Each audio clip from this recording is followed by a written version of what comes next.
Hello children, how are you all? Hope you all doing well. Once again, I am here with a new topic for STEM Club. You might have studied many physical quantities in your previous classes.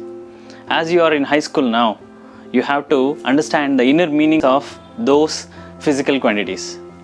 And many physical terms you might have come across where you need some examples, illustrations and analogy. So here I am with few topics which gives beautiful analogy and illustrations. So soon after watching this video, you also get some topics where you can add some analogy or illustrations other than what I explained. Okay, first, you know scalars and even vectors. How to explain this? That is the big question for those who come from 7th standard to 8th standard. How to identify the scalar quantities and the vector quantities.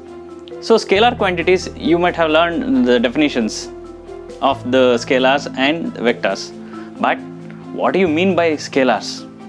For example, length is a scalar, I will say. So by saying this, we cannot explain or understand the meaning of scalar. So we can give an example. See my height. My height is 168 centimeter. So you can ask me, is it from head to toe or toe to head? So if you measure from both the sides, the measurement is 168 centimeter itself. So it says length is not for the direction, it is only the magnitude. So you can understand easily by this example, length is a scalar. Okay, but if you take force, you have to tell I kick the ball towards the goal. So their direction you will say. With 10 Newton force, magnitude also you will say. So that is a vector quantity. So let me take another example. Conduction, convection and radiation. You come across these topics in 7th, 8th standard. So conduction means the transfer of heat from one point to another point or one molecule to another molecule in solids.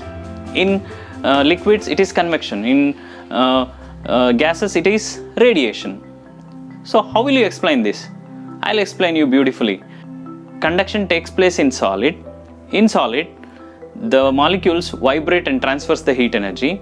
In liquid, they move from one place to another place and they rotate. In gases, they displace and they transfer the heat energy. So how do you explain this by the analogy? Here is the analogy. That is, if I bring a chocolate to a classroom, I can distribute in 3 ways. One way, if I keep all the chocolates on my table and I'll ask you to come and take back to your place. So that is convection.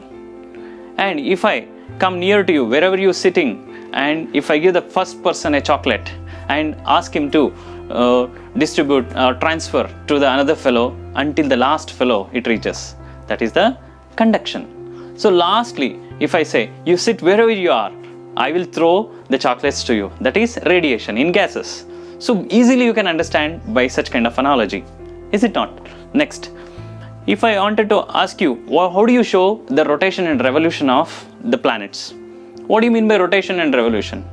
Definitely you will say, sir, where do we do all these in our daily life? Definitely we will do. If you go to temple, if you worship the God, you will always do namaskara to the God and you will turn towards right 3 times. So if you turn yourself at the same place, then it is called rotation. And after worshipping the God inside, you will come out and you will take a round of the temple. There you will do revolution. But you will take one round, that is revolution. If I ask you, if you want to identify rotation and revolution in your daily life, where you will do? Definitely in temple. You will definitely understand if I say rotation and revolution, you will do Urulu Seve. There you will do both. Even you will rotate yourself also to, around the temple. That is the analogy. Hope you all understood this. Lastly, if you wanted to understand some more analogy and illustration, one of the complicated word which comes in the optics lesson, there you can identify the word coherent. Laser light is coherent and the sunlight is incoherent. What do you mean by coherent? It is nothing but the phase, means identical. So you might have seen the soldiers will march, phase march in a parade. How do they march? Without changing their position, without changing their movement, they walk in such a way identical. Same way, in laser, all the light rays which are having same wavelength, but in sunlight they are having different wavelength like this. So we can understand the coherent is different from incoherent. Okay, next one. I wanted to explain one more concept, that is discrete. Whenever we say discrete means it is a fixed value.